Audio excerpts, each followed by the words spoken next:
I mean, it's time we talked about this. It was a great thing. It really was. It was a great thing this year, but it was also a bad thing. And that may not be a really popular opinion, but I'm going to form this opinion based on what I feel is like the greater good for the greater number of people. And we're going to talk training variety pack. What did it really do this year for us? Find out. If you're looking to build the best team in Madden, make sure you head over to MMOEXP.com to avoid the packs and save some racks. Use code CC for 5% off. The link is in the description below. Fastest coins, cheapest coins. Use code CC. We'll see you guys on the sticks. 5% off. Be great. Hey, what is going on, Madden family? We are talking training variety pack today. Again, easily, I think what we can sort of say is the best part of MUT this year, but I also feel like it was the worst thing to happen to the game here too. Now, you guys know what the pack is. I'm not going to show you opening the packs, do all that, but this is really just sort of, it's a debate within myself a little bit here, and that's how I'm going to handle this, because it really was an interesting thing. When it came into the store, it was a great way to get Redux cards and limiteds, but we didn't realize the power of the pack at that time. Now, part of the reason it was the best is because it was a very valuable pack. You could buy it and get it almost as cheap as you wanted to. It had sort of a rolling price based on training cost, and in there you were pulling expensive Reduxes at the time when it first released. You could get limiteds, which was great, and limiteds were so expensive right before training variety pack came out. They were actually really expensive all year long until then. The last set of limiteds we had before the training variety pack came out were the honors cards. Right, if you guys remember those prices, some of them were around 1 million coins, but there was Aaron Donald and Aaron Rodgers, which were like 3 million coins. Can you imagine sitting here watching this video today paying 3 million coins for any card? You cannot, because it completely trashed the market. Full and full all the way through, it trashed the market completely. And I think that's kind of a bad thing, because when you open packs, you want to pull something good, a starter for your team, right? But you also want to have that ability to pull a card which can then help build the rest of your team, right? So imagine you've got this pack right here, and now you can open the training variety pack today and pull a card worth 250,000 coins. When it first started, those Redux cards were selling for 600,000-700,000 coins, so you could actually build a little bit more, but it really took out the value of the market, again because of training costs and all that. So it actually really hurt the rest of the market.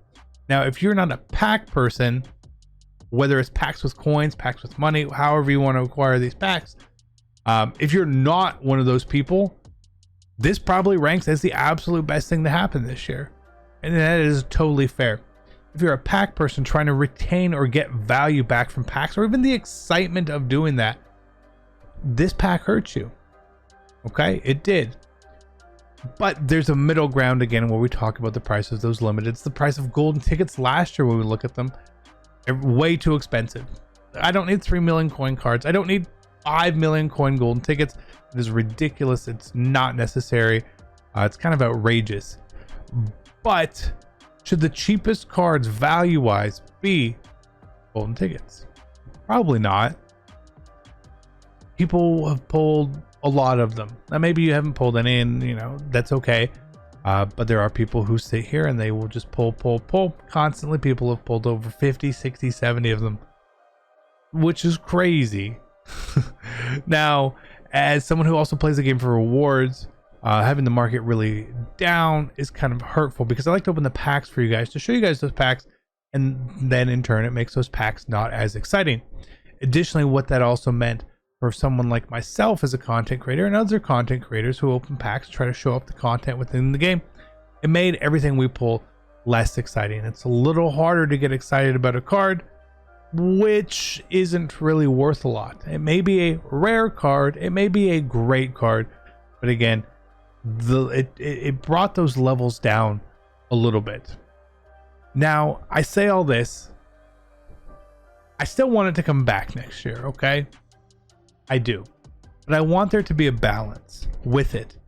Part of the imbalance that happened this year with it, in my opinion, was that because of the value of the pack being essentially so cheap at this point, and cheap from the almost from the start, really, what it really did was it made you say, well, I'm not going to open any other packs, and that could be a problem for EA, right? If they want us open packs, bundles, all that sort of stuff.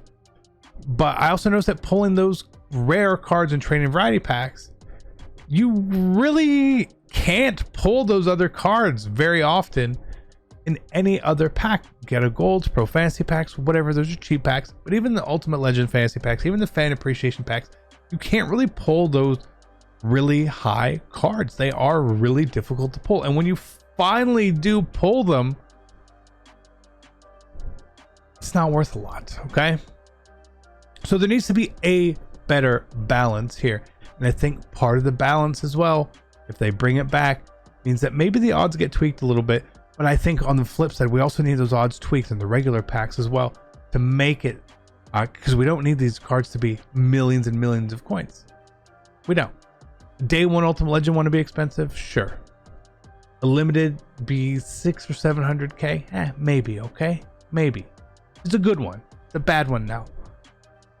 But we need to be able to pull those cards in other places. If the Training Variety Pack isn't there, or if it comes back, we still need to be able to pull those cards at a decent enough rate, especially relative to the cost. And that was a huge problem.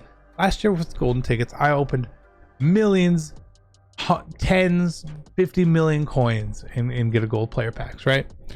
This year for golden tickets, maybe 2 million coins. Again, that was really just strictly for videos as well.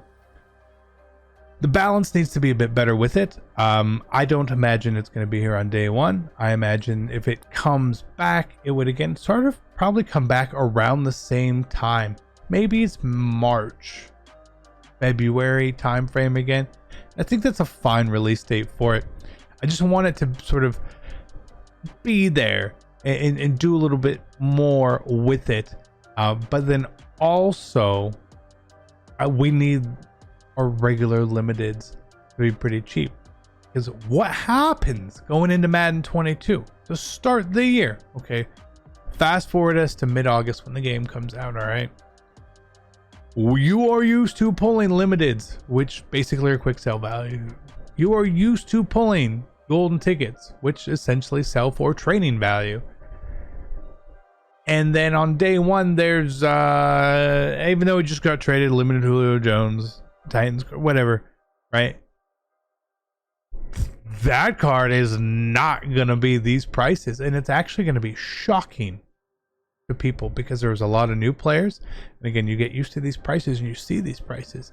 As long as the prices sort of stay around the same for what the premium cards are, it's not really all that shocking.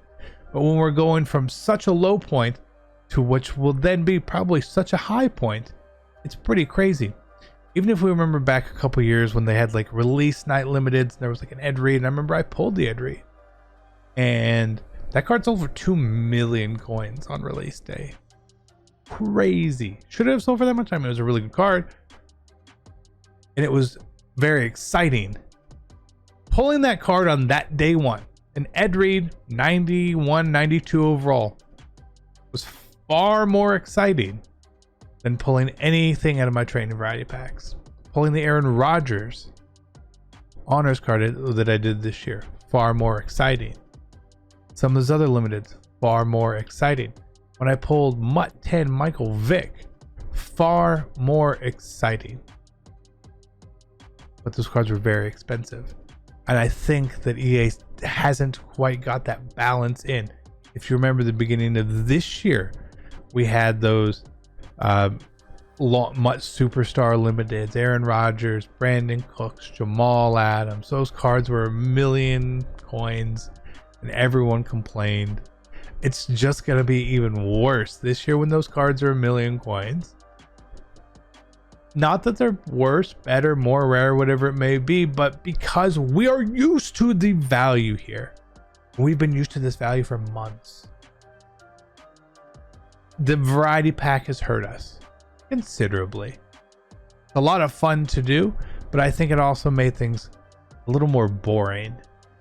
In my personal opinion, it made the aspect of packs and chasing cards a little more boring. Maybe I'm wrong. I have no influence on this. Whatever EA is going to do, they're going to do. They may see this, they may not. I don't really care. But I feel like it's going to happen. It's going to come back. And my biggest concern isn't that it, if or when it comes back or how. My biggest concern is that the impact it's going to have because of that lasting image for all of us, pulling card after card after card after card, day after day, week after week. We'll see how it goes.